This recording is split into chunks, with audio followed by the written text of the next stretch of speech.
আসসালামু আলাইকুম। মাননীয় স্পিকার, আপনাকে ধন্যবাদ। আজকে আমি মহান আল্লাহর দরবারে শুকরিয়া আদায় করি এবং আমার প্রিয় পটুয়াখালী ১১২ বাউফল ২ আসনের যারা নির্যাতন, নির্মম এবং হামলা মামলার শিকার হয়েও ভয়কে জয় করে ন্যায় এবং ইনসাফের প্রতীকে ভোট দিয়ে তারা আমাকে বিজয় করে এখানে কথা বলার সুযোগ করে দিয়েছে। মাননীয় স্পিকার, আপনি জানেন আজকে আমরা যখন এখানে দাঁড়িয়ে কথা বলি তখন আমাদেরকে এটা ভাবতে হচ্ছে যে আমরা কথা বলতে গিয়ে আবার বিগত ১৭ বছরের কোনো একটা বৈষম্যের মধ্যে পড়ে যাচ্ছি কিনা। কিন্তু আমাদেরকে এটা ভাবতে হচ্ছে আমরা যখন এখানে দাঁড়িয়ে কথা বলছি, আমাদের কথা বলার সময় শহীদ শরীফ ওসমান হাদি ইনসাফের পক্ষে কথা বলার সময় বলেছিল, আমার প্রতি যে জুলুম করবে আমি তার সাথেও ইনসাফ করতে চাই। আমরা লক্ষ্য করেছি এই সরকার প্রতিষ্ঠিত হওয়ার পর শরীফ ওসমান হাদির ব্যাপারে তার বিচারে কতটুকু কার্যকারিতা নিয়ে এসেছে তা আমরা এখন পর্যন্ত জানতে পারিনি। আমার মনে হয় আমরা সংবিধান নিয়ে ঘাটাঘাটি করতে করতে যদি সংবিধানই আমাদের রক্ষা করতে পারত, তাহলে সংবিধান আমাদেরকে বলে দিত যে আমাদের সেদিন বালু ট্রাক সরানোর ক্ষেত্রে সংবিধানের পৃষ্ঠা আমাদেরকে খুঁজতে হতো। সংবিধান যদি আমাদেরকে রক্ষা করতে পারত, তাহলে ৭২-এর সংবিধানের আলোকে আজকে আমাদের এখানে থাকার কথা না। আমি শফিকুল ইসলাম মাসুদ, আমার এখন জেলখানায় থাকার কথা। সংবিধান যদি মানতে হতো, তাহলে আমাদের মাননীয় প্রধানমন্ত্রী বাংলাদেশে থাকার কথা না, ওনার দেশের বাইরে থাকার কথা। সংবিধান মানতে হলে বর্তমান স্বরাষ্ট্রমন্ত্রীর এখন দেশের বাইরে থাকার কথা ছিল। সংবিধান মানতে হলে যে বাচ্চাদেরকে আজকে এখানে শিক্ষা দেওয়া হচ্ছে, দীক্ষা দেওয়া হচ্ছে, কিংবা তাদেরকে কোনো কোনো ক্ষেত্রে জাসদের সাথে তুলনা করা হচ্ছে, সেই বাচ্চাদের নিয়েই আমরা এই সরকার দলের লোকদেরকে, সরকার দলের সম্মানিত নেতৃবৃন্দকে আমরা চোখের পানিও ফেলতে দেখেছি। আবার কাউকে কাউকে কথা বলতেও শুনেছি যে এই সমস্ত বাচ্চাদের, আমরা তাদের শিক্ষার্থীদের আন্দোলনের সাথে আমাদের কোনো সম্পর্ক ছিল না। আমরা খুব লজ্জিত হই মাননীয় স্পিকার, আমাদের এই বর্তমান সময়ে আমরা যদি এটা খেয়াল করি যে আমাদের বাংলাদেশের এই বর্তমান প্রেক্ষাপটটা নতুন করে এখন যে গণভোটের যে আজকে ন্যায্যতা অন্যায্যতা, সাংবিধানিক পৃষ্ঠা, লাইন, অক্ষর, দাড়িকমা আমাদেরকে শেখানোর চেষ্টা করা হচ্ছে, যদি সেটা হতো তাহলে বাংলাদেশ জাতীয়তাবাদী দলের সম্মানিত মহাসচিব তিনি কয়েক হাজার পুলিশের বেষ্টনীর মাঝখানে একা একটা মোবাইল নিয়ে তাকে আমরা দাঁড়িয়ে থাকতে দেখেছি, তখন সংবিধান আমাদেরকে রক্ষা করতে পারে নাই। মাননীয় স্পিকার, আমি ৩৫০ মামলা নিয়ে ৭ মাসের ব্যবধানে, আপনিও আমার ২-১টা মামলাতে আপনি আমাকে সহযোগিতা করেছেন, সেটা এই সুযোগে ধন্যবাদ জানাতে চাই।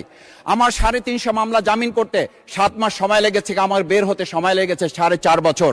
আমি সেই ৪.৫ বছরে ৩ বার রিয়ারেস্ট হয়ে 2 বার গুম হয়েছি। আমি তখন ডিজিএফআই, এনএসআই, ডিবিএসবির কাছে জানতে চেয়েছিলাম আমার সামনে দিয়ে বড় বড় নেতারা বের হয়ে যাচ্ছে, আমার অপরাধটা কি? তখন বলেছিল তারা হুমকি না, হুমকি হচ্ছেন আপনারা। আমাদেরকে যখন শেখ হাসিনার শেষ সরকার নিষিদ্ধ করেছিল, তখন তারা 14 দল মিটিং করে বলেছিল এই জামাত শিবিরই হচ্ছে সবচেয়ে বড় সমস্যা, তাদেরকে নিষিদ্ধ করলে এই আন্দোলন থেমে যাবে। আজ একটা কথা পরিষ্কার বলতে চাই, এই গণভোট নিয়ে আমাদের মাথা ব্যথার মূল কারণ হচ্ছে এখানেই শেখ হাসিনা আমাদেরকে যথার্থ টার্গেটটা করেছিল। সেই টার্গেটের মূল লক্ষ্য ছিলাম আমরা। আমাদেরকে বলা হয়েছিল একটা গুলি করলে একটা সরে বাকিগুলো লড়ে না, সেই লড়ে না লোকগুলো ছিলাম আমরা মাননীয় স্পিকার, যার কারণে আমাদেরকে তারা ভয় পায়।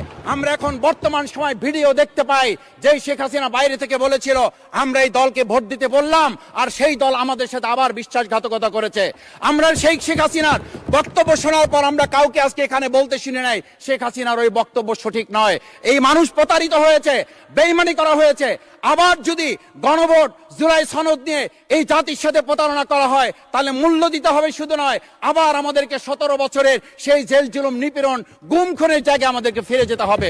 আমি মনে করি পরিষ্কার বক্তব্য, গণভোটের প্রতি সমর্থন না জানিয়ে জুলাই সনদকে যদি আজকে ইগনোর করা হয়, তাহলে আমাদেরকে কিন্তু আবার সেই গুম খুনের আয়নাঘরের দিকে আমাদেরকে ধাবিত করা হবে।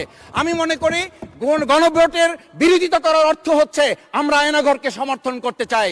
গণভোটের বিরোধিতা করা মানে হচ্ছে 70% মানুষকে আমরা অন্যায্যভাবে তাদেরকে আবার ধিক্কার জানাতে চাই।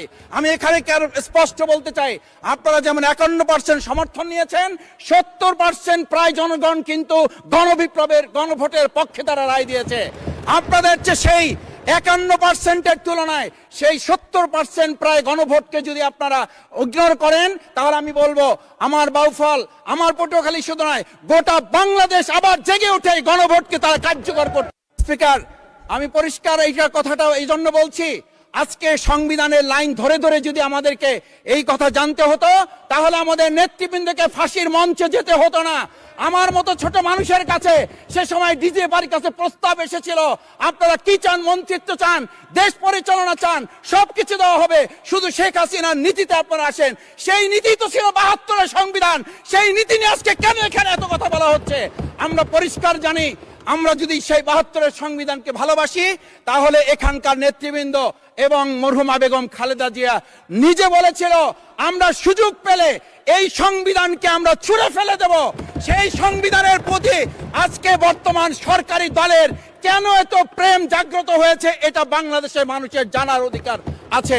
আমি আমার প্রিয় বাউফলের মানুষের প্রতি ভালোবাসা শ্রদ্ধা জানাই, যেই বাউফলবাসী আমার দাবি আদায়ের জন্য, আমার এলাকার মানুষের অধিকার আদায়ের জন্য এখানে দিয়েছে, আমি সেই অধিকার